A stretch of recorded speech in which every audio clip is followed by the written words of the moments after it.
A mayor globalización, a medida que aumente la globalización, tiene muchísimo más sentido la televisión regional y local. En Antioquia ha sido muy importante la aparición de 4 canales en Medellín: Teleantioquia, Telemedellín, Televida, el canal universitario. Tienen un sentido cada uno en sí y cada vez son canales que producen con más calidad. A lo que vamos es a una televisión cada vez más participativa, cada vez más interactiva y cada vez más cercana y más entretenida, porque eso es lo que nos está pidiendo el espectador local y regional.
Para comprender mejor la historia y la naturaleza de la literatura antioqueña, vamos a recorrer un camino que arranca desde la época actual, la literatura de hoy, hacia atrás, hasta llegar a los orígenes del siglo XIX. Vamos a ver lo vigorosa que es hoy la literatura antioqueña, la multitud de escritores vivos que han publicado y están publicando, para entender que siempre ha sido así en los últimos 200 años. Antioquia es más una región de novelistas y poetas que de industriales y magnates. Es más una región de conversadores y de bohemios que de comerciantes y de rezanderos. Porque a los antioqueños nos interesan más los cuentos y las historias, y la belleza del bien decir y las palabras, que la feura de una tienda de abarrotes. Los antioqueños hablamos en forma literaria, lo aprendimos de nuestros padres en la infancia. Así que cuando escribimos, la cosa resulta en el más bello castellano antiguo.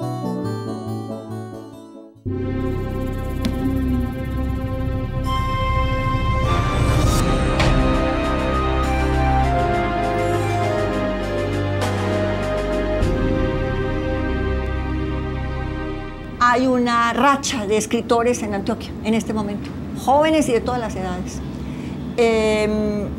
A nivel profesional, novelistas, ensayistas, cuentistas. No quiero, es peligroso mencionar nombres contemporáneos porque falta este y destacó uno más que otro, pero es asombrosa la cantidad y la calidad.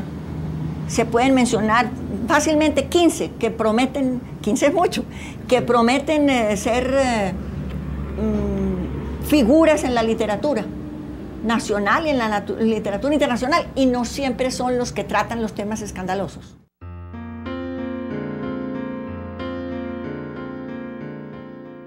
Porque, por ejemplo, en este momento la literatura antioqueña, la literatura de Medellín cuenta con un número, yo diría, asombroso de grandes escritores jóvenes, comenzando por Fernando Vallejo, por Ricardo Cano Gaviria, por Tomás González, etcétera, donde hay una obra ya reconocida inclusive internacionalmente.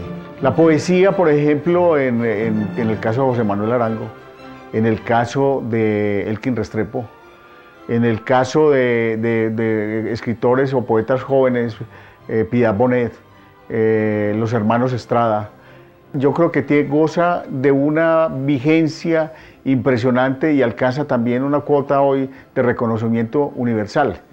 Lo mismo los escritores que se dedican fundamentalmente al cuento. Pienso en Saúl Álvarez, pienso en Porras, pienso en Óscar Castro, pienso fundamentalmente en una figura como Pablo Montoya, donde no solamente es un gran crítico literario, sino también un gran narrador de una obra de cuentos y una extraordinaria novela, La sed del ojo. Entonces yo creo que hay ahí una visión contemporánea.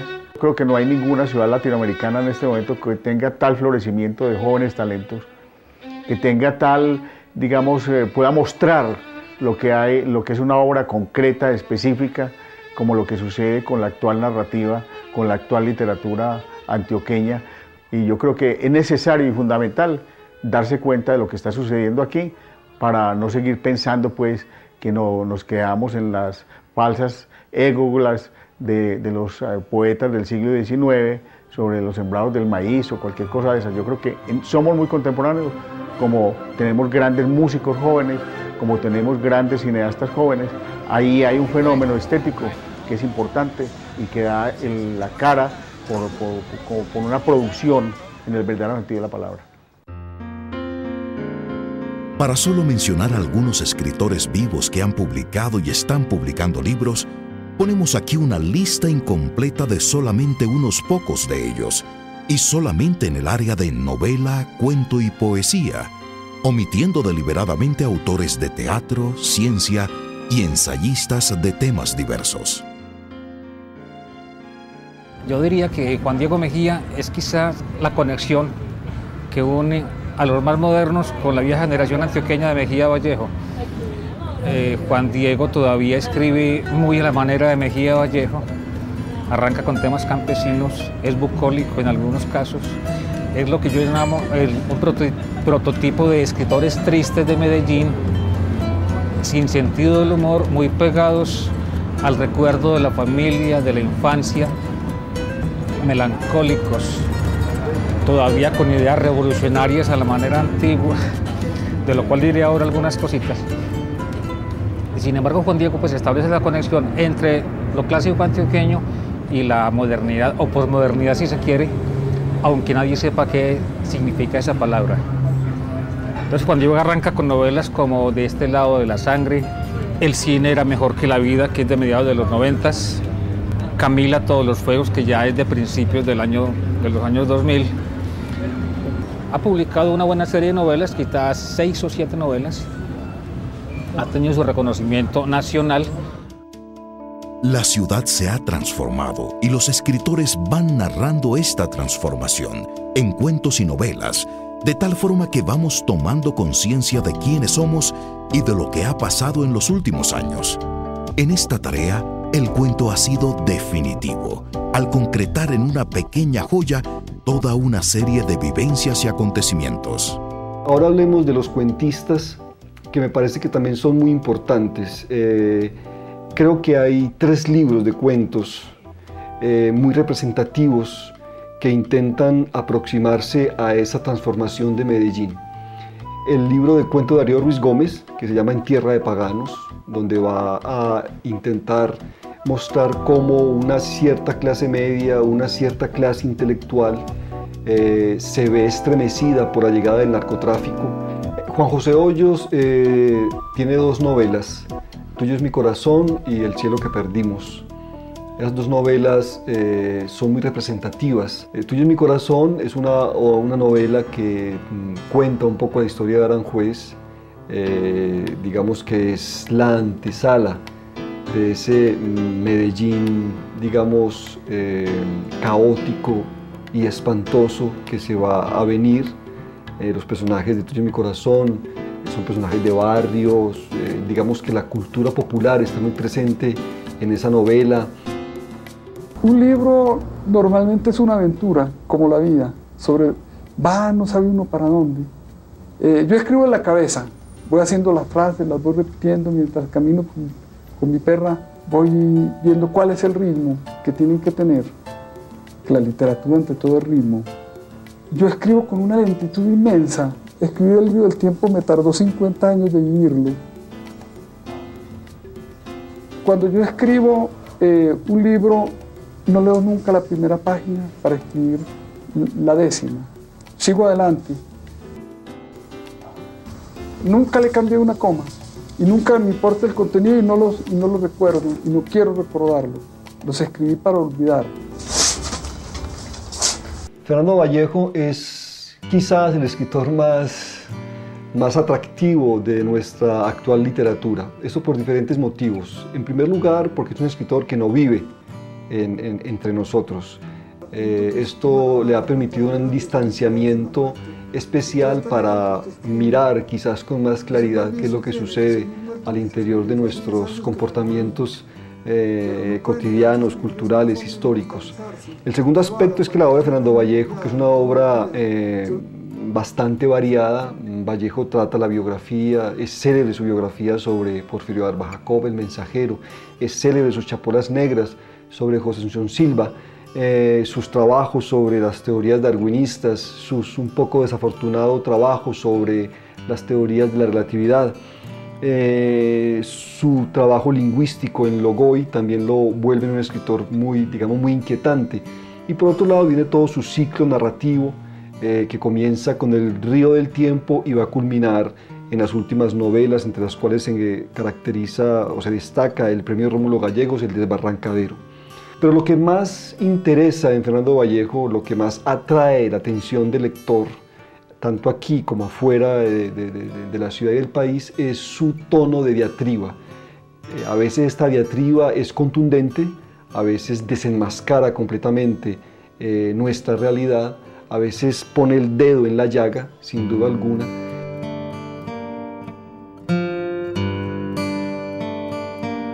El aporte más importante de Fernando Vallejo a la literatura de hoy es esa voz poderosa que narra en primera persona. Esa voz de un ser atormentado que se vuelve un espejo de su sociedad. Esa voz es única y una gran contribución a nuestra literatura. El lector siente una comunicación directa con el escritor y se alista a discutir con él los problemas que Vallejo le pone ante sus ojos. Vallejo crea un lector moderno, interactivo, participativo, pensante.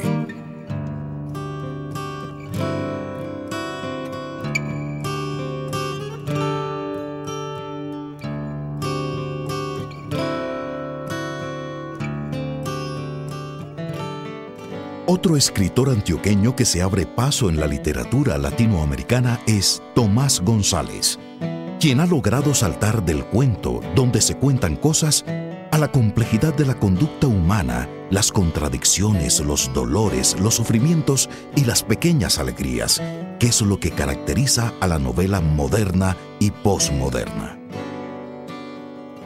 Tomás González, en todas sus últimas novelas, ha demostrado una madurez absoluta, una capacidad impresionante digamos, desde el punto de vista del estilo personal, donde se funde ya la forma y el estilo, que lo hacen insólito dentro de la narrativa latinoamericana. Es una obra que aparece ya madura, que parece gestada desde siempre y con un inmenso rigor, y que nace de un conocimiento de la narrativa contemporánea absoluto, tal como se plantea en esa obra primera y magistral que sobre el mar, sobre estos dos personajes de Primero en el mar, que van a buscar la verdad, como la buscó toda su generación a través de la droga, del sueño de un paraíso en el mar, y finalmente encontrar el horror y el crimen, y finalmente la desilusión total. Yo creo que ese hecho ya muestra la madurez conceptual que es tan rara en la narrativa colombiana.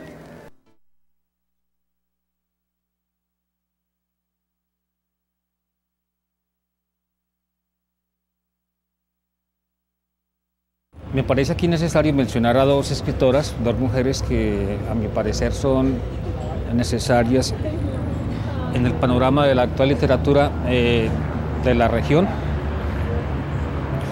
María Cristina Restrepo, que publicó una primera novela a fines de los 80, La vieja casa de la calle Maracaibo, con recuerdos de familia hacia los años 40, 50, y sigue siendo de alguna manera muy Mejía Vallejo. No aventura pues posiciones modernas ni experiencias con el estilo, sino que se limita a contar sus recuerdos de familia, pero novelados y muy bellos. María Cristina tiene mucho sentimiento y publicó a principios del 2000 esta segunda novela, De una vez y para siempre, donde cuenta muy arriesgadamente una historia de amor a finales del siglo XIX y principios de los 20. Una beta literaria ese tiempo que ha sido poco explorada y sin embargo la cogió, por ejemplo, también recientemente José Libardo Porras, una novela también del siglo XIX, y se ganó el premio de novela Ciudad de Medellín del año 2003. Yo quise empezar a indagar un poquito sobre esa persona extraordinaria. Ella había tenido 2 matrimonios, había conocido a su primer marido, a quien supuestamente amó durante una guerra, así me contaba mi abuela. Mi mamá conoció a su primer marido, que fue al que ella verdaderamente quiso, durante una guerra. Él era un general bogotano. Un día se asoma a la ventana y ve pasar a este general que tenía todas las características negativas, digamos así, para pedir la mano pues, de esta niña. Era liberal en un entorno de conservadores, estaba enfrentando un gobierno conservador. Era un general invasor, había llegado con un ejército a invadir. Yo no sabía pues, realmente ni en cuál guerra ni en cuál ejército. Entonces me di un poco a la tarea de investigar. La otra novelista nació en Santander, pero vive en Medellín desde hace muchos años. Emma Lucía Ardila ha publicado 2 novelas. La primera, llamada Sed, muy introspectiva, donde explora el universo femenino desde muy adentro. En su segunda novela cuenta la historia de amor de sus padres en los años 20.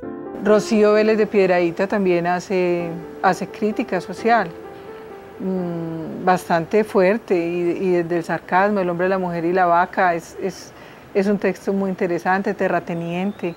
Luego, hace poquito publicó otra novela, Muellemente tendida en la llanura, también toca todo este tema del narcotráfico, de cómo toca también con las clases dirigentes. ¿Puede entonces decirse que hay una escuela antioqueña de literatura? ¿Hay unas líneas, unas tendencias? Se puede ver que se repite un cierto realismo desde Carrasquilla. No hay casi nada de literatura fantástica o de magia o de surrealismo, ni novelas psicológicas, ni dramas colectivos, ni epopeya.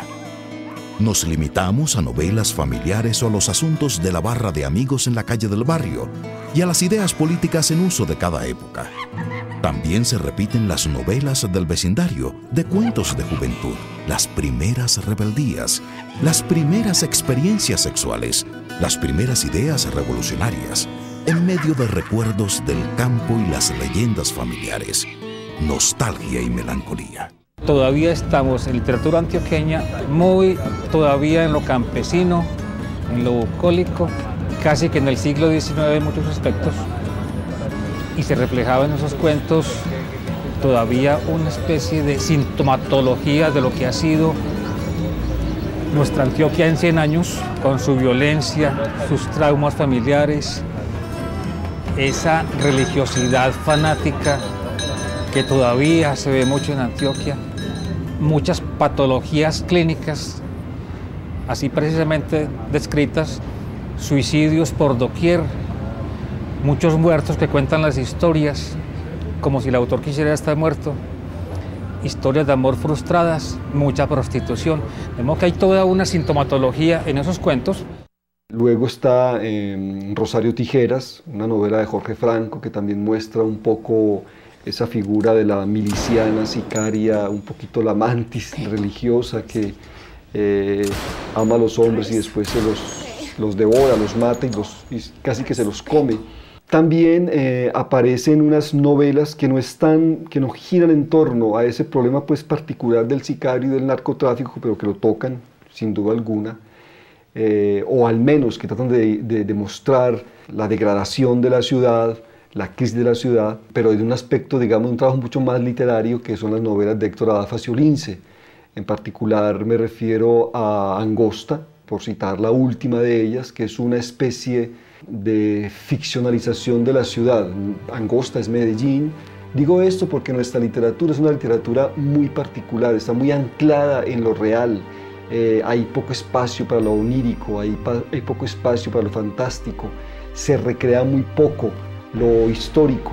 Siempre, o al menos en los últimos años, de lo que se trata es como de asumir, de definir, de enfrentar desde la literatura y de la escritura esta ciudad que se nos ha impuesto un poco a tropiezos.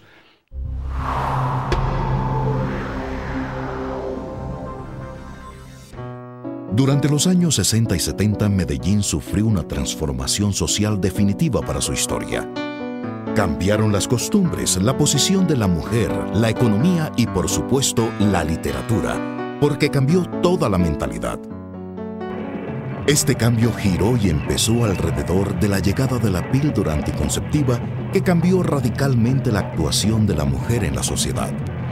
El mundo también había cambiado. Las barricadas del 68 fueron una expresión de ese cambio. Se vivía la Guerra Fría, el comunismo, Sartre, Marcuse, muchachas en bikini en las playas, los hippies, las drogas psicodélicas, el rock and roll, las fiestas interminables, los colores. En Medellín surgió el movimiento de los nadaístas alrededor del poeta y cuentista Gonzalo Arango, que escandalizó a la ciudad y simbolizó este cambio. Gonzalo Arango, Amílcar U, X504, Eduardo Escobar y 20 escritores más publicaron libros y llenaron las revistas y suplementos literarios. Se reunían en la heladería Versalles de la calle Junín, en el Parque Bolívar y en las tabernas del centro. Leían a escritores contemporáneos europeos y escribían de una manera muy distinta. Le enseñaron a la ciudad que había un mundo nuevo y le cambiaron los gustos literarios. De todas maneras, el nadaísmo irrumpió con fuerza, irrumpió con una cierta rebeldía en el panorama de una Antioquia muy reaccionaria, muy conservadora. Hay en el nadaísmo unas figuras que yo creo que han resistido el tiempo. En poesía no hay mucho que rescatar en Gonzalo Arango. Me parece que el gran Gonzalo Arango es el Gonzalo Arango periodista de los reportajes. Creo que los cuentos de Jaime Espinel también son una manera afortunada de cómo el nadaísmo enfrentó este género. En esta tercera época de la literatura antioqueña coexisten dos grupos de escritores muy importantes en Medellín: los nadaístas y el grupo alrededor de Manuel Mejía Vallejo, que es otra cosa completamente distinta. La obra literaria de Manuel Mejía, de excelente calidad, domina un panorama de 4 décadas en la literatura de la ciudad con repercusiones internacionales. Premio Nadal en España en 1962 por su obra El Día Señalado y Premio Internacional Rómulo Gallegos en Caracas en los años 80 por su obra La Casa de las Dos Palmas. Ese es, digamos, una síntesis muy apretada de lo que para mí significa Manuel Mejía Vallejo como escritor, como periodista, como poeta, como novelista, como cuentista, porque como ser humano es otra cosa tan grande, ¿no es cierto? Y son palabras mayores que no caben, digamos, en una conversación como estas, que tiene pues su tiempo contado, sus límites. Fundamentalmente Manuel Mejía fue un hablador, es una persona dominada por el lenguaje verbal. Y alguna vez escribí un artículo donde decía que había un Manuel Mejía escrito y un Manuel Mejía hablado, que era superior fundamentalmente el Manuel Mejía hablado sobre el Manuel Mejía escrito, porque a veces Manuel en el momento de escribir se ponía muy embarado, se subía encima del taburete y entonces hacía una prosa muy seca, muy retórica, y perdía esa frescura, esa espontaneidad que él tenía hablando. En Los Amigos, en lo que queda de las cosas más importantes de él, queda ese hombre que no paraba de hablar un segundo, como decía alguna vez Humboldt en una famosa anécdota, que se encuentra con un personaje en Bolivia y está contando anécdotas maravillosas. Y le dice que si va a escribir las memorias, y dice que sí, y le manda las memorias, y en lugar de esas cosas maravillosas se encuentra un mundo muy serio, muy agarrotado, etcétera, donde se pierde la grandeza verbal que hay en el personaje que habla hasta el infinito, como fue Manuel Mejía. Él hablaba mucho solo cuando estaba escribiendo. Yo creo que estaba hablando con todos esos personajes de la novela y sobre todo estaba como invocándolos, ¿no es cierto? Tal vez otro recuerdo es que en las madrugadas a veces me quedaba conversando con él y mucha gente pensaba que él en esas amanecidas lo único que hacía era tomar ron. Yo lo escuchaba hablar y por ratos lo veía completamente ensimismado y escribía. No paraba de escribir.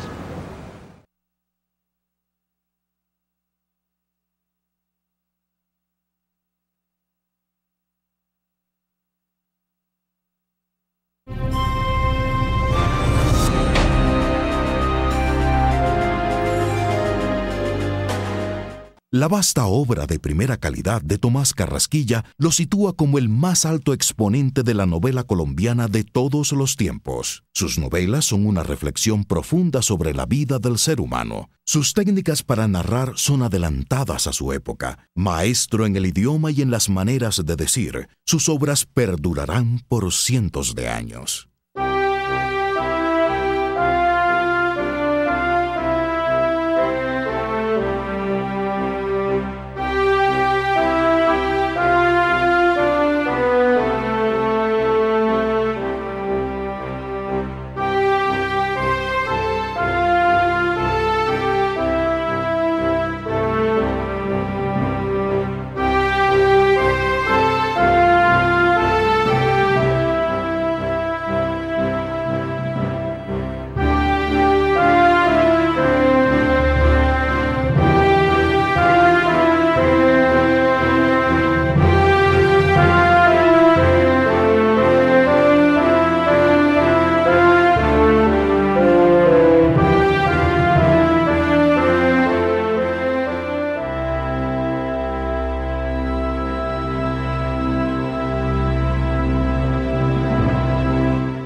La ciudad se ha transformado y los escritores van narrando esta transformación en cuentos y novelas, de tal forma que vamos tomando conciencia de quiénes somos y de lo que ha pasado en los últimos años.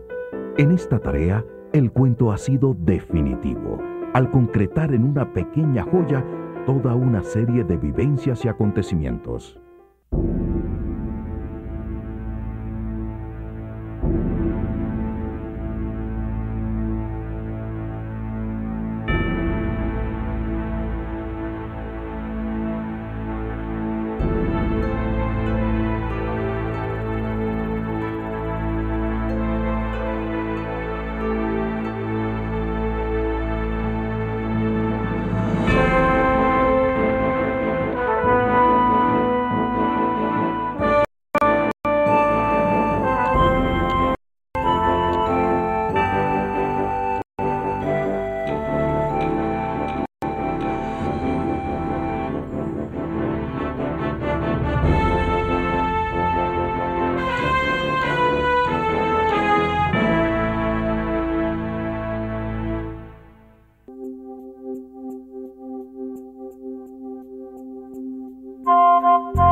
Mejía Vallejo, con sus colecciones de cuentos y luego con sus novelas en los 60s, que será seguido poco después por una figura que es Darío Ruiz Gómez. Estos dos escritores dominan, realmente puede decirse así, el panorama literario de nuestra región hasta muy entrados los 80s. Puede calificarse a Mejía Vallejo, que se quedó en una especie de literatura provinciana, con algunos intentos de entrar en lo urbano con su novela Aire de Tango, para algunos fallida y acartonada, para otros de buena calidad, vista que se ganó un premio Vivencias de novela en Cali. Pero Mejía siempre fue un escritor de campo, campesino. Lo que pasa es que yo nunca me he propuesto ser un hombre representativo de nadie, entonces trabajo auténticamente, vivo auténticamente, y esa autenticidad da consigo el ser un montañero, como yo lo soy, y provinciano, como también lo soy. Una faceta muy importante de Manuel Mejía Vallejo fue su labor permanente de maestro de literatura a través de las tertulias literarias y de su famoso taller de la Biblioteca Pública Piloto, en donde le enseñó a mucha gente a dar sus primeros pasos en la lectura de los grandes maestros y a realizar sus primeros pinitos en la escritura de cuentos y poemas. A su alrededor surgieron verdaderos escritores y escritoras que después impactaron la vida literaria de Medellín. Pertenecieron a la famosa tertulia de la Universidad de Antioquia Rocío Vélez de Piedrahíta, quien escribió varias novelas muy importantes como Terrateniente, Muellemente tendida en la llanura; Olga Elena Matei, con sus 20 libros de poesía; Juan José Hoyos y muchos otros alumnos más. Decía que Manuel Mejía se dio a conocer muy joven, a los 20 años, con su primera novela, La tierra éramos nosotros. Yo creo que Manuel siempre fue un escritor como que estaba en un salto entre el campo y la ciudad. Después de él haber escrito La sombra de tu paso, de haber escrito Las muertes ajenas, El día señalado, aparece Aire de Tango y él, digamos que se sumerge en la historia de nuestra ciudad.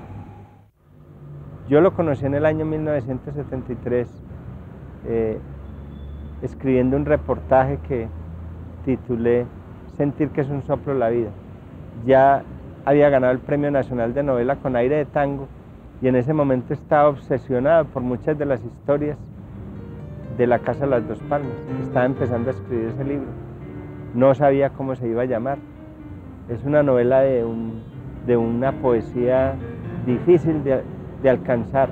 Una novela donde, digamos, se siente el paisaje, se siente nuestra historia, se siente nuestra familia, nuestros miedos, como, digamos, no lo había tocado nadie, esas cosas tan profundas y tan entrañables, excepto tal vez don Tomás Carrasquilla, no sé.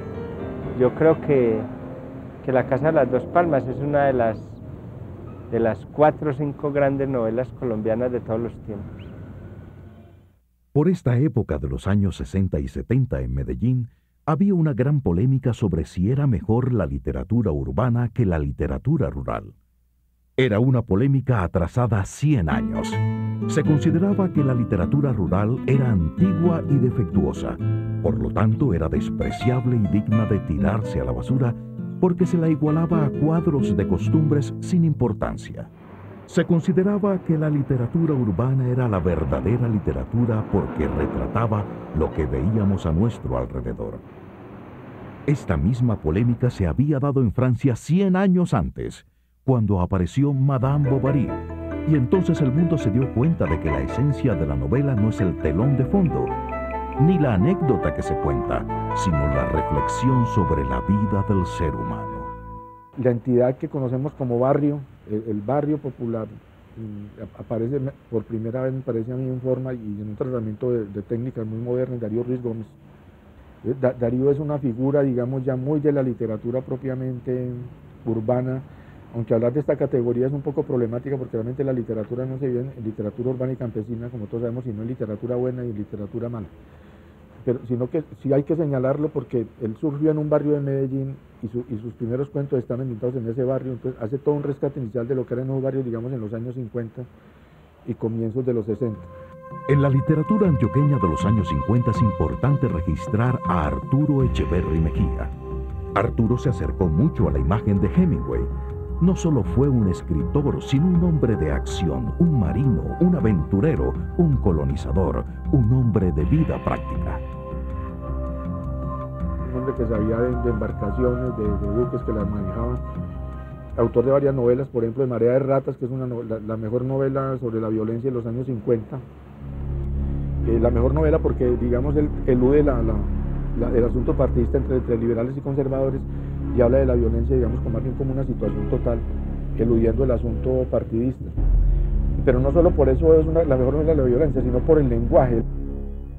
En la tercera y cuarta décadas del siglo XX hay unos cuantos escritores con un sello muy personal, que representaron momentos de avance. Ellos trajeron un aire renovador y vincularon técnicas de otros lenguajes como el cine, o técnicas de los escritores norteamericanos que estaban renovando la literatura de su tiempo. Estoy pensando, por ejemplo, en el médico, el científico, escritor y grabador en madera César Uribe Piedrahíta, autor de dos novelas muy importantes, Tobá y Mancha y Aceite, una de ellas publicada en los años 30, que fueron novelas que incorporaron el lenguaje del cine, de los noticieros, los famosos noticieros que precedían las películas. Un experimento técnico que realizó en los Estados Unidos, el que más desarrolló esta técnica fue John Dos Passos, de la generación de Hemingway, de Faulkner y de Scott Fitzgerald. En nuestro medio lo hizo de una manera muy apropiada en esas dos novelas, el César Uribe Piedrahíta.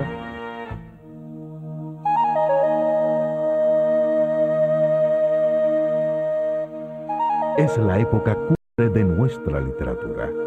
Viven al mismo tiempo Tomás Carrasquilla, Porfirio Barba Jacob, Fernando González, León de Greiff y en la poesía popular, Tartarín Moreira. La vasta obra de primera calidad de Tomás Carrasquilla lo sitúa como el más alto exponente de la novela colombiana de todos los tiempos.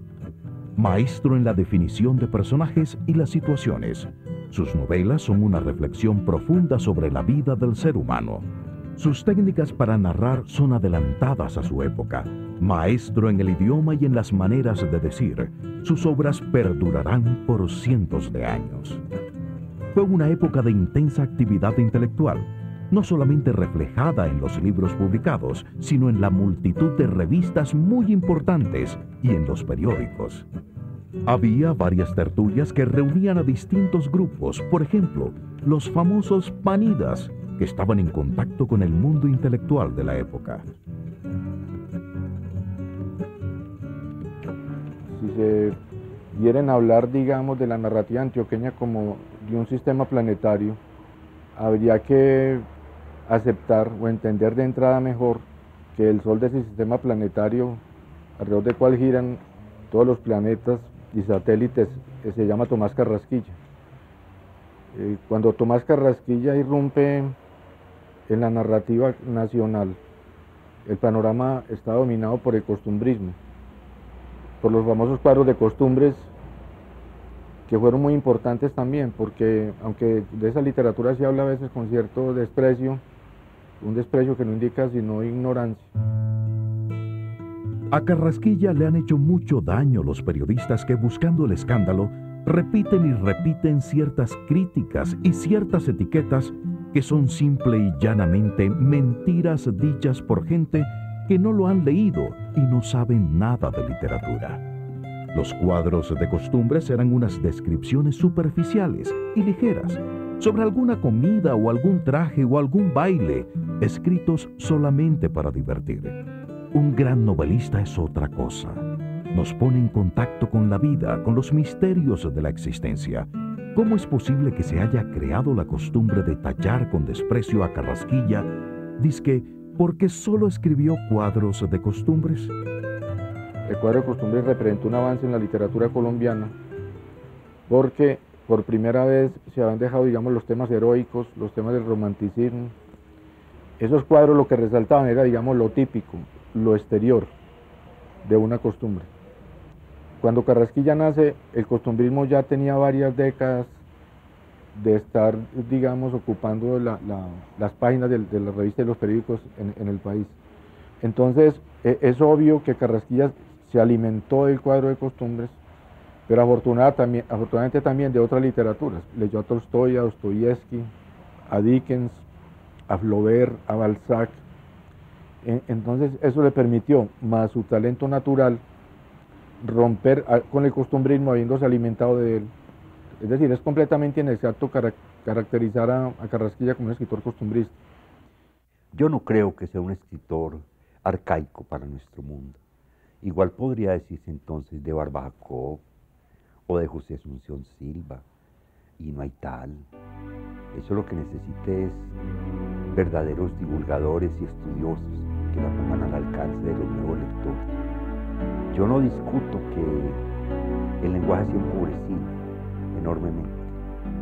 El campo de palabras que Carrasquilla usó puede ser fácilmente de 100, 120.000 palabras, como era el de Don Miguel de Cervantes. Y entonces cuando se llegue a leer otra vez a hombres como estos, no me refiero solo a Carrasquilla, sino a Efe, a Pacho Rendón, será posible reactivar muchas memorias dormidas de nuestro lenguaje.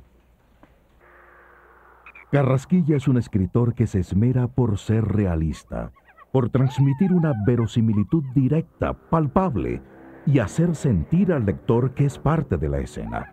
No hay allí fantasía, vuelos, imaginaciones. Todo es real, objetivo. Nadie antes en Colombia había escrito como él, y en ese sentido marcó a los escritores antioqueños que vinieron después de él. En Carrasquilla no se nota al narrador. Uno no sabe quién está contando la historia. No aparece. Es un narrador invisible y secreto. Parece un periodista que está contando una noticia importante. Eso refuerza el realismo que Carrasquilla busca. Carrasquilla tiene muchos métodos y técnicas para contar sus novelas. No está improvisando. Está ahí escondido, encantando a su lector, fruto de largos estudios y análisis de grandes escritores europeos. Carrasquilla escribía en un flujo continuo, él sabía bien para dónde iba. Carrasquilla dice en alguna parte, si escribo es porque me pagan bien, relativamente, como por justificar que él es ante todo un escritor. Su vida entera la dedica a eso. Era un lector formidable. Por allí en alguna parte, en la autobiografía también dice que cree que cuando se muera estará leyendo el libro de los muertos. Lo conocía todo, lo bueno, lo malo, lo prohibido, lo ensalzado, lo religioso, lo irreligioso, lo demoníaco, lo angelical, todo lo había leído.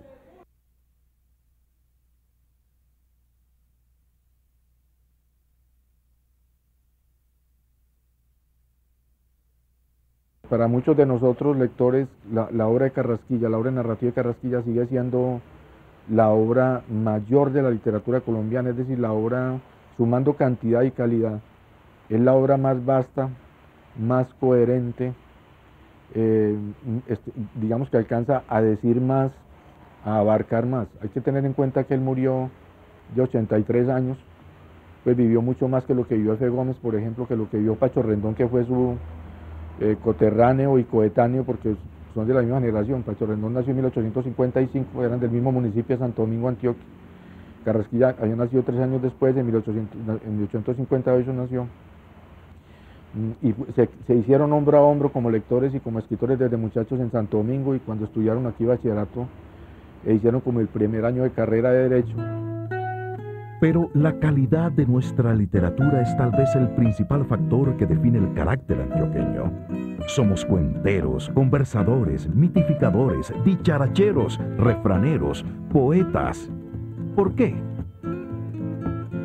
Estos 300 años de aislamiento dentro de las montañas antioqueñas Conservaron y pulieron el idioma, unas maneras de decir, una construcción y sintaxis cuidadosamente respetadas, en donde aflora el esplendor del idioma castellano en toda su belleza, claridad y música. Cuenta Carrasquilla que le oyó decir a un bobo furioso en un pueblo de Antioquia: ¿quién hay que a mí me insulte y yo no lo mate? En esa expresión afloró el idioma popular en todo su esplendor. Claro que también hay que abonarle algo al fino oído de Carrasquilla, que amaba su lengua y la utilizó como un maestro, porque la oía. Carrasquilla es un narrador, utilizando una categoría que se maneja mucho, un narrador épico, porque más que en el drama individual y en el drama subjetivo, Carrasquilla se dedicó a narrar en alguna medida la vida del pueblo antioqueño como una totalidad. Pues a partir de personajes obviamente muy bien configurados, pero le importaba más que su vida particular, que la vida de algún amigo en particular o algún conocido, era narrar la historia de Antioquia, contar la historia de Antioquia, no como historia, sino como ficción, partiendo de la realidad, pero agregando ese dato que siempre tiene toda narrativa, que es la invención. Es decir, en un sentido estricto, lo que hace Carrasquilla es utilizar la historia. No es hacer historia, sino utilizar la historia para inventar un mundo, digamos, propio, con una capacidad impresionante para recrear, digamos, los lugares, para recrear el habla del pueblo antioqueño, que lo domina el habla coloquial antioqueña, digamos, a la perfección. Carrasquilla siempre recomendaba mantenerse fieles a lo que uno había vivido, porque es que allí es donde uno puede ser testigo de las cosas. El otro aspecto que aparece es si lo regionalista deja de ser universal. Carrasquilla dice en alguna parte, lo ignoto, Maximiliano, le dice a Masgrillo, está en todas partes. En lo ignoto vivimos, en lo ignoto respiramos. Un temblor, y se fue cayendo al suelo desmayado. Pasaba por alto, se me escapa la figura de don Efe Gómez, cuyo gusto me acompaña pues acá a la izquierda.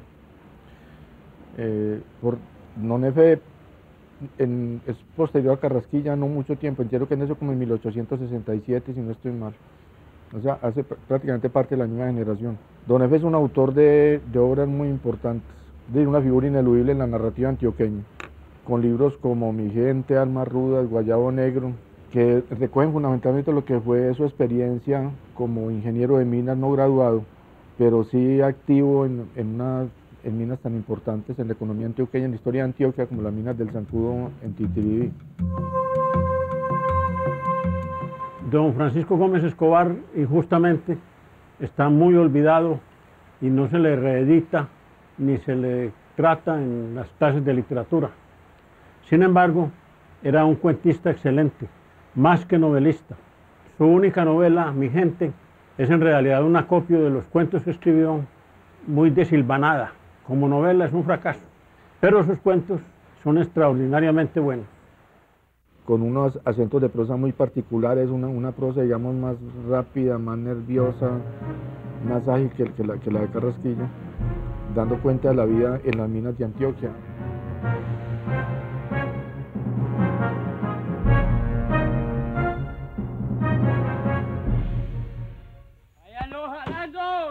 Jesús del Corral es un buen poeta y su cuento Que pase el aserrador es casi que prototípico de Antioquia, paradigmáticos, por así decir, llenos de buen humor, despidiendo época, ¿sí? Y sin quedarse nostalgiosos en el pasado, sino saludando un mundo nuevo. En la literatura colombiana quedó fijado el año 1915 como un momento, diríamos, crucial.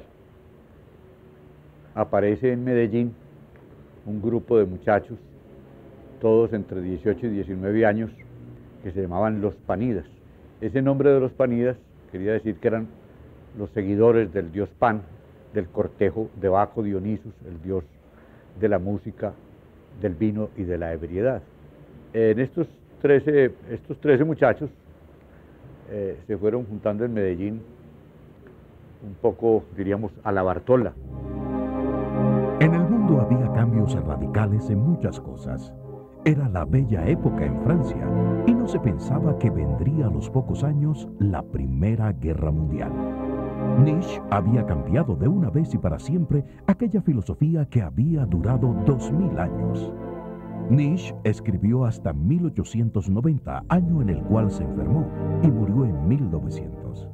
Sus libros se conocieron en Medellín en traducciones al francés en la librería del Negro Cano. También se leían obras de Verlaine, Balzac, Flaubert y Rimbaud. Para ese entonces, don Tomás Carrasquilla, que los alcahueteaba, les alquiló el ático del edificio central frente a la Puerta del Perdón de la Iglesia de la Candelaria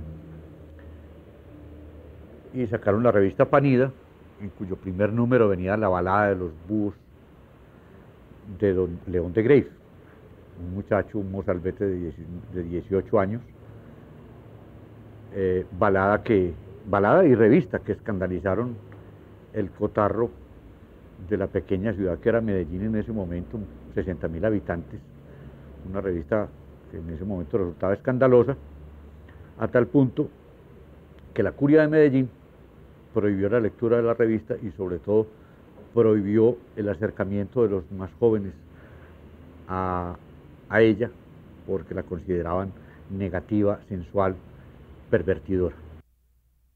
El alquiler lo pagaba Tomás Carrasquilla, quien asistía de vez en cuando y era amigo y patrocinaba e impulsaba a los Panidas. Los Panidas eran León de Greiff, Ricardo Rendón, Tartarín Moreira, Fernando González, Clomiro Izaza. Era requisito para ser Panida haber escrito, haber publicado, ojalá un libro, haber publicado en las revistas. Entonces, Tomás Carrasquilla les prestaba los libros de Nietzsche y eso fue una sensación para ellos, porque Nietzsche era la novedad, era la revolución, pero yo diría que Fernando González cogió a Nietzsche y trató de ser un Nietzsche. Escribió con la misma forma, con esa pasión, con ese fuego, con esa violencia de las frases, con ese entrar a lo más hondo de lo que se está escribiendo, lo que se está diciendo, pero de una manera no académica, no fría, no lejana, sino llena de fuerza para conmover al lector y buscar su participación. El personaje central de los Panidas era León de Greiff, que presentaba una poesía de un estilo nuevo, musical, con palabras nuevas y sensaciones distintas.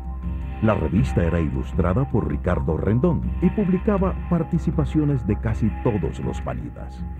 En aquel momento la poesía, algo de historia, pensamiento filosófico de Fernando González, poemas, y hacían traducciones que publicaban de los escritores, sobre todo europeos, más famosos de la época. Panida fue el primer movimiento moderno de ruptura, de rebelión, en el campo de la literatura, en el campo del pensamiento con Fernando González, en el campo de la caricatura con Ricardo Rendón y con Pepe Mexía, y en el campo de la poesía con León de Greiff. Los Panidas pues significaron un momento de ruptura en la literatura colombiana que solo se vino a repetir muchos años después con la aparición de los nadaístas. Fernando González es uno de los grandes personajes que ha producido Colombia. Nació en 1885 y murió en 1964 a los 70 y pico de años. Fue un pensador, uno diría que eso es lo único que fue, un gran pensador sobre temas colombianos, temas antioqueños, temas latinoamericanos. Le preocupó el hombre latinoamericano, escribió un libro que se llamó Los Negroides, sobre eso, y escribió mucho sobre eso. Y le preocupó que fuéramos auténticos, que fuéramos sinceros, que dejáramos creencias y mitos y no actuáramos por esas cosas emocionales, sino que fuéramos personas auténticas. Escribió de una manera furiosa, radical, convencida, emotiva, pero cosas muy profundas que nadie había dicho en Latinoamérica.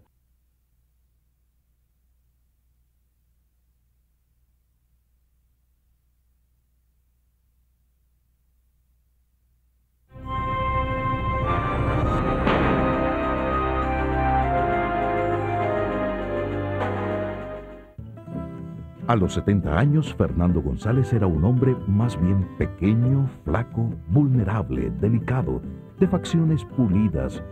Todavía hablaba con una voz fuerte y segura que dejaba entender que nadie delante de él podía equivocarse ni decir tonterías.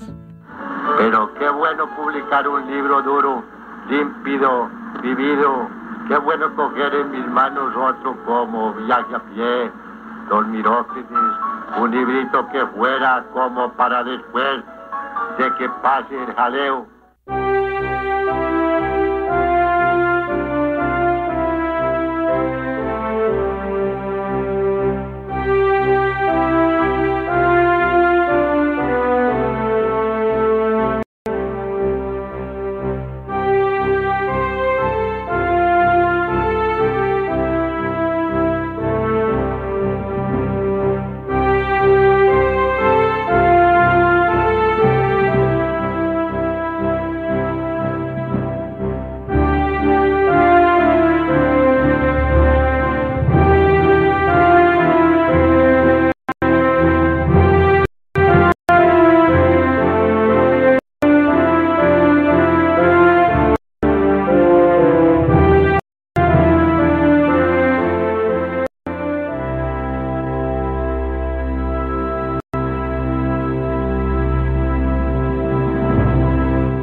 Carrasquilla es un escritor que se esmera por ser realista, por transmitir una verosimilitud directa, palpable, y hacer sentir al lector que es parte de la escena. No hay allí fantasía, vuelos, imaginaciones. Todo es real, objetivo. Nadie antes en Colombia había escrito como él, y en ese sentido marcó a los escritores antioqueños que vinieron después de él.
La vida no tiene causas finales. Fuera de la vida no hay nada. Cuando uno está muriendo, eso que llaman estar muriendo, está viviendo. Y cuando muere, está viviendo. A los 70 años, Fernando González era un hombre más bien pequeño, flaco, vulnerable, delicado, de facciones pulidas, muy del apellido Ochoa, que se dejaba una melena escasa de un color blanco intenso, como una aureola blanca que le brillaba con el sol. Todavía hablaba con una voz fuerte y segura que dejaba entender que nadie delante de él podía equivocarse ni decir tonterías.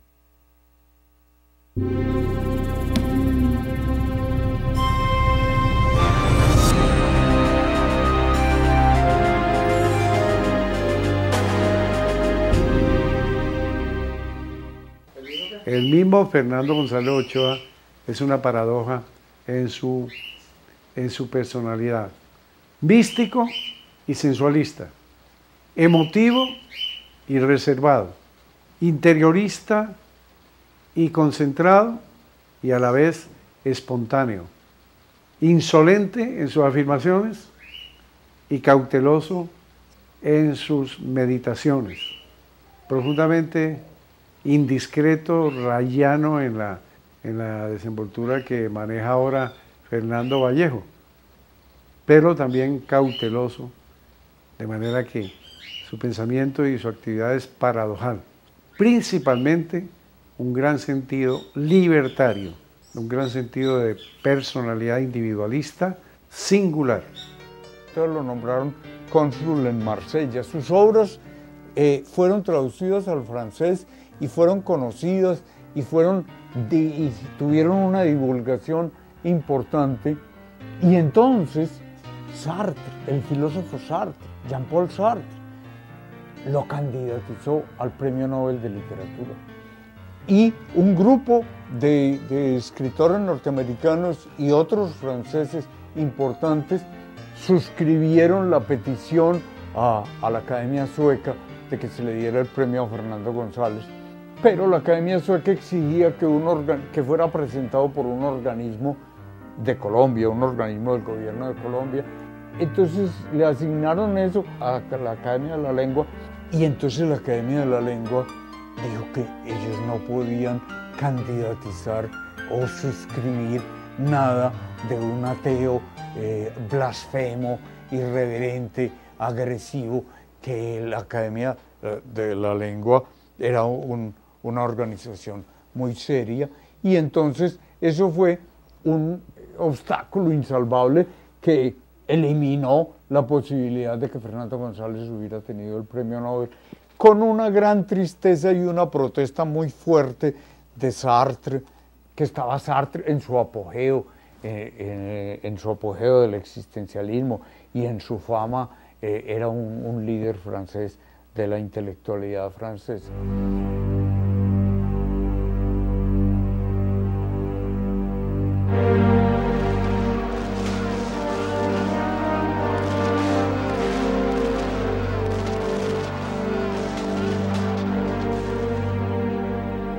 La historia del siglo XIX en Colombia es la historia de una eterna guerra civil entre el Partido Conservador y el Partido Liberal.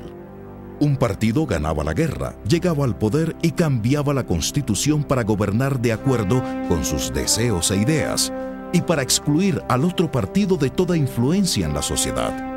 La oposición del perdedor siempre era un rechazo ciego a toda la obra de gobierno del enemigo. Entonces, la literatura de esos 100 años estuvo dominada por escritos que atacaban políticamente al otro partido. Artículos en los periódicos, discursos en las plazas públicas, panfletos, libelos, pasquines. Eso dominó la producción literaria del siglo XIX. En Antioquia brillaron grandes escritores, maestros del idioma como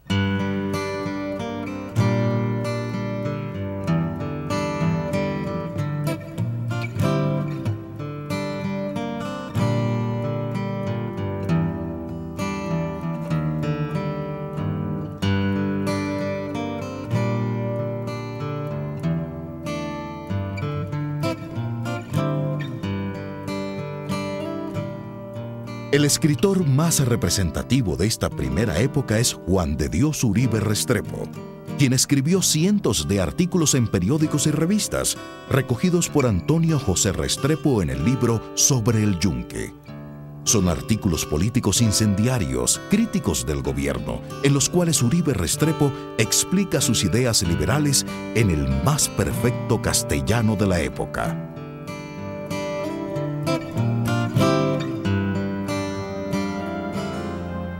Juan de Dios Uribe murió en Quito en 1900 a los 40 años de edad. Había sido desterrado por el gobierno de turno y murió solo, abandonado, en una pensión pobre de la Plaza de Santo Domingo, de unas fiebres que probablemente se pudieron haber curado de una manera muy sencilla.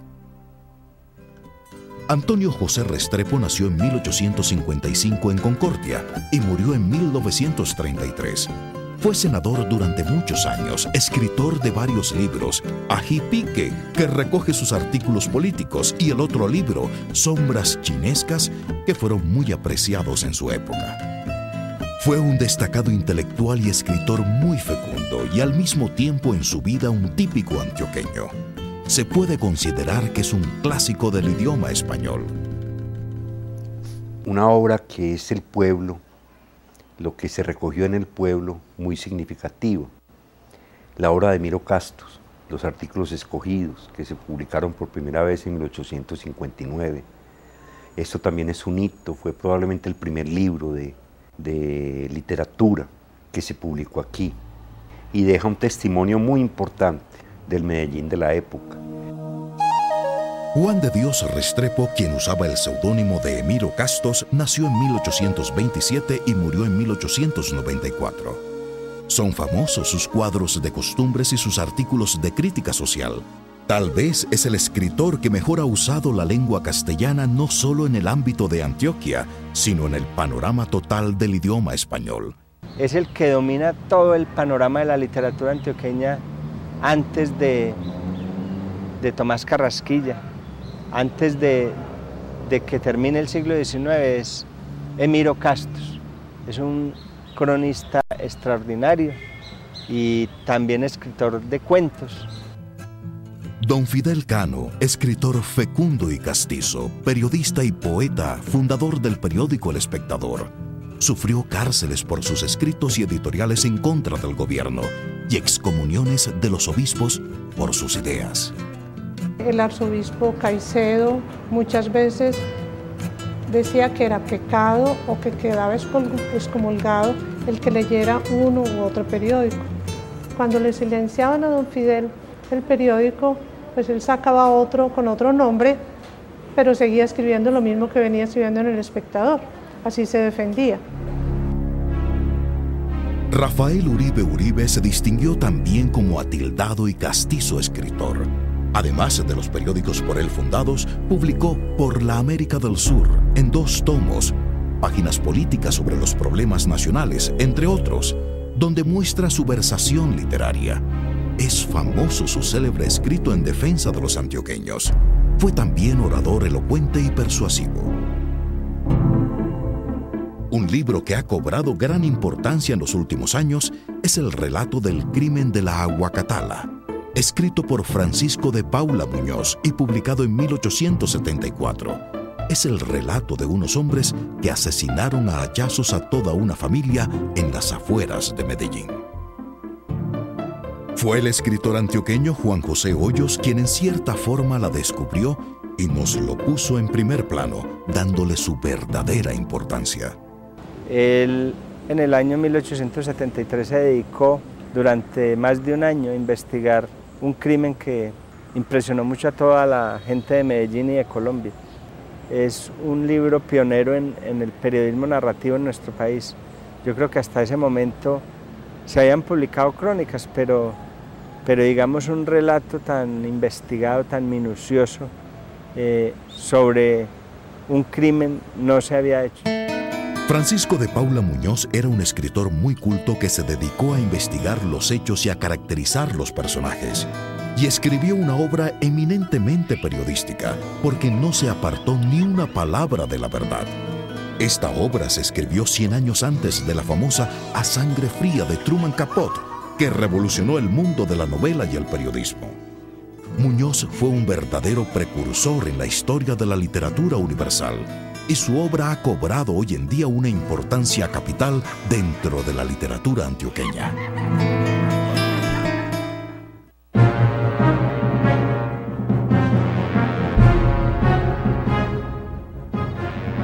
La figura central era el importante intelectual antioqueño don José Félix de Restrepo. Es como el maestro de maestros, quien formó buena parte de la élite intelectual del movimiento de independencia. Luego viene José Manuel Restrepo, uno de nuestros primeros grandes historiadores. Y ya digamos más avanzado el siglo, Camilo Botero Guerra. Mariano Espina Rodríguez, ensayista. Yo lo considero como un escritor nuestro porque su formación fundamental y su ejercicio, digamos, del periodismo y de las letras fue ante todo acá en Medellín. Juan José Molina, que tenía una revista literaria que fue como el eje del movimiento intelectual y cultural de la época, llamada Antioquia Literaria.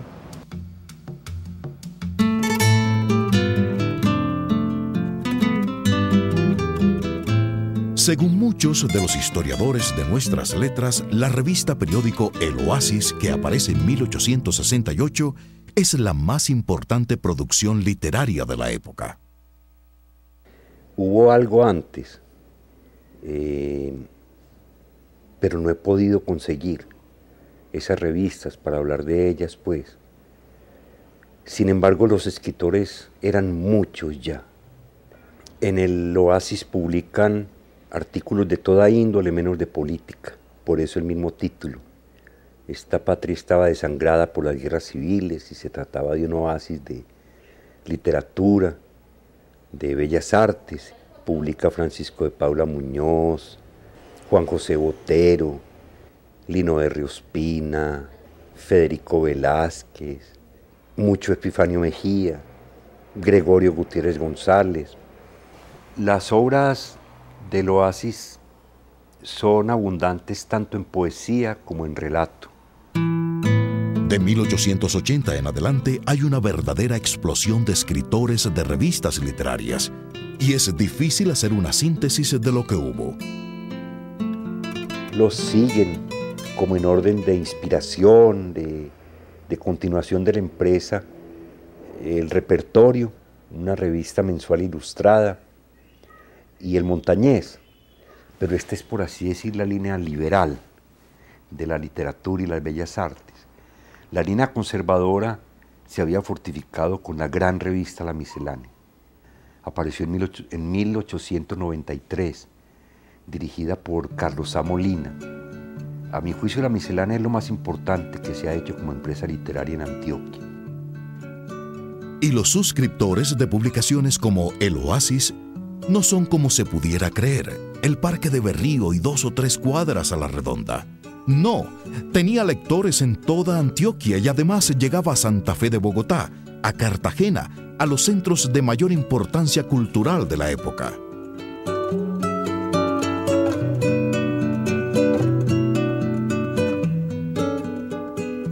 Muchísimas, no solo de Medellín, sino de muchas poblaciones de Antioquia, que sentían pena de darse a conocer. A Agripina Montes, por ejemplo, le hicieron sentir varios que su función no era escribir, pero igual la defendieron Pedro Aiza Saicé, Juan José Botero, Venceslao Montoya, y luego el propio Pedro Aiza Saicé anima a las escritoras a que publiquen. No es cierto que las mujeres no pudieran sino dedicarse a la casa, a las labores domésticas. Agripina Montes escribe algunos cuentos que están publicados en la revista El Oasis.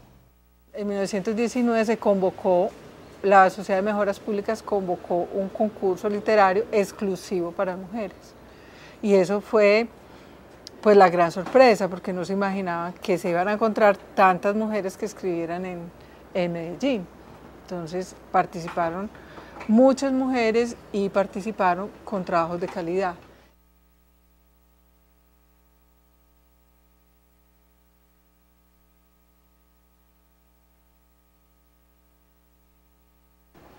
Digamos, las figuras más importantes de la literatura de mujeres en Antioquia, que son Enriqueta Angulo, Sofía Ospina Navarro, participa también Blanca Izaza, participa en los concursos. Y María Cano, que fue una gran escritora, antes de convertirse en sindicalista, porque luego no volvió a escribir sino discursos políticos. Todas fueron mujeres cultas, pertenecientes a las élites económicas, con algún hermano, papá o esposo célebre, digamos, un hombre culto que estaba ahí pues como para apoyar y ellas para leer lo que ellos leían. Las mujeres se ocupaban del amor, la sexualidad o criticaban el matrimonio. Hay algunos cuentos trágicos que son documentos muy interesantes que muestran cómo eran las fiestas de la época, las costumbres y toda la parafernalia que había alrededor de una boda. El amor, pues, se sabe que ha sido el tema, pues, favorito de las mujeres. El matrimonio es un tema que se trata con mucho realismo, es decir, desde la desilusión de las mujeres en el amor.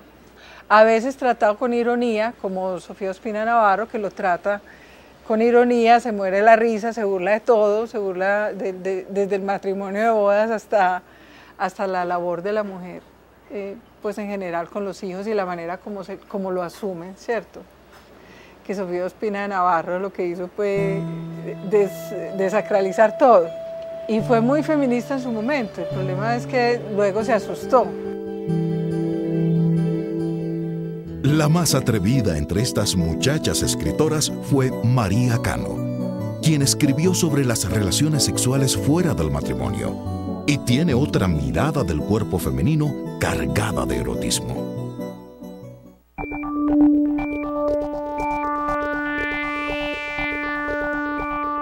Desde 1830 quedan noticias de estas tertulias.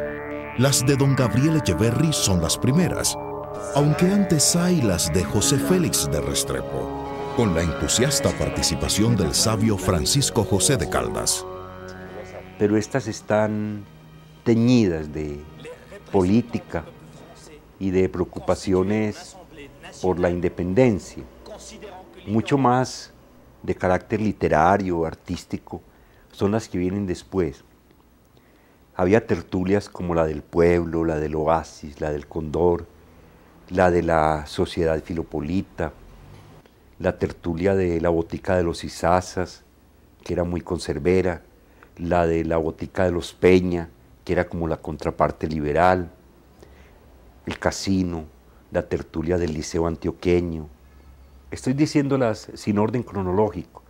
La tertulia llamada la tertulia literaria, la de los alegres bohemios, la del repertorio, la de la miscelánea, la mayoría de ellas sacando revistas.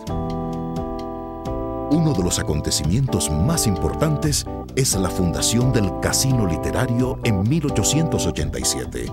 Este casino se fundó con la prohibición expresa de hablar de política. Allí participaban liberales y conservadores. En este casino se da a conocer Tomás Carrasquilla como narrador, con su famoso Simón el Mago, Francisco de Paula Rendón, y allí hay figuras veteranas ya como Uribe Ángel, como Camilo Botero Guerra, otro de los escritores que harían de la Antioquia del siglo XIX un testimonio extraordinario en sus casos y cosas de Medellín. A comienzos del siglo XX, las tertulias más importantes eran las del Café La Bastilla y la del Negro Cano, un gran anfitrión y hombre muy generoso.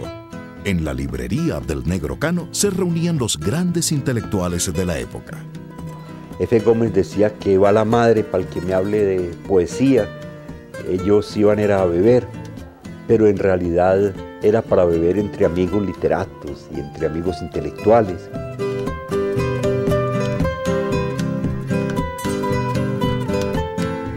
Pues la literatura antioqueña, el libro fundador de ella, es el libro, por así decir, de un escriba, de un escribano, que era el Cojo Benítez. Ese libro se conoce hoy como El Carnero de Medellín. Este libro da cuenta de los últimos años del siglo XVIII y más o menos de las 3 primeras décadas del siglo XIX.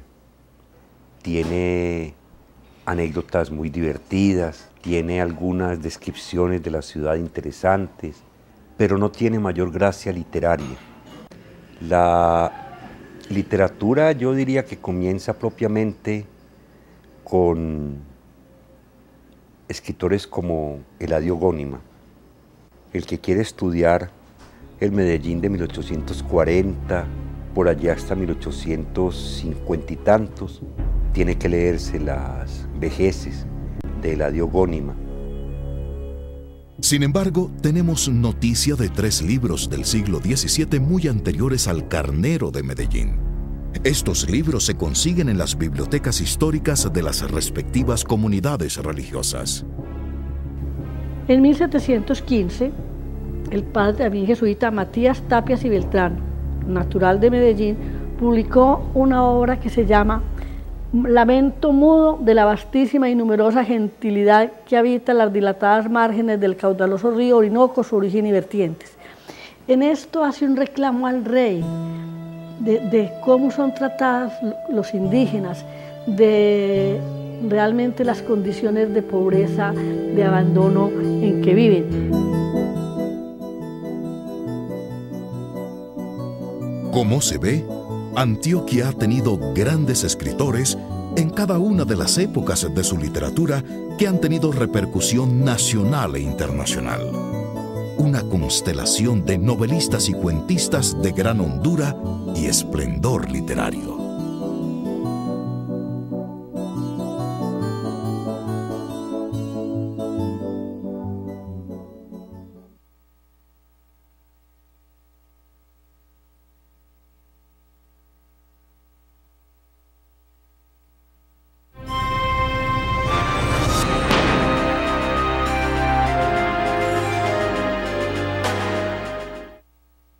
Las mujeres han jugado un papel muy activo, más activo del que generalmente se tiende a creer.